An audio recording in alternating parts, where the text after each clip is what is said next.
हम लोग केस के बारे में पहले जानेंगे कि केस होता क्या है। द वर्ड या और नाउन और pronoun which shows relation to other words in sentence that calls case।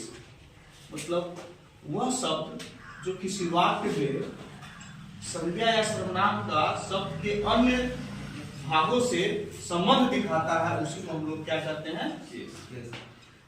Sanskrit व्याकरण में 7 प्रकार या 8 प्रकार के केस हैं।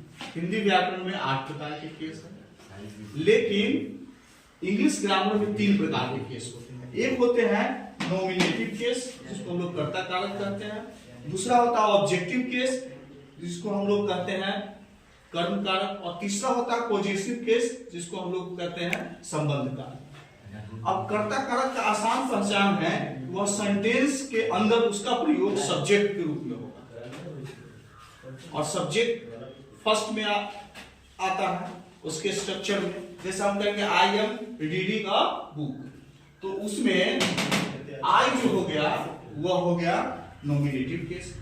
उसी प्रकार ऑब्जेक्टिव केस क्या है, तो यह नाउन या प्रोनाउन का यह रूप होता है जो वर्ब के बाद आता है और ऑब्जेक्ट का कार्य करता है, कर्म का कार्य करता है, तो उसको हम लोग ऑब्जेक्टिव केस करते हैं। जैसे I am reading a book, तो इसमें अ बुक जो है वह ऑब्जेक्टिव केस हो गया। उसी प्रकार अब पॉजेसिव केस जो है वह उसके साथ संबंध को दर्शाता है। जैसे दिस इज माई बुक, तो माई जो है वह दर्शा रहा है कि बुक मेरा है, उस पर मेरा अधिकार है, इसीलिए वह पॉजेसिव केस है।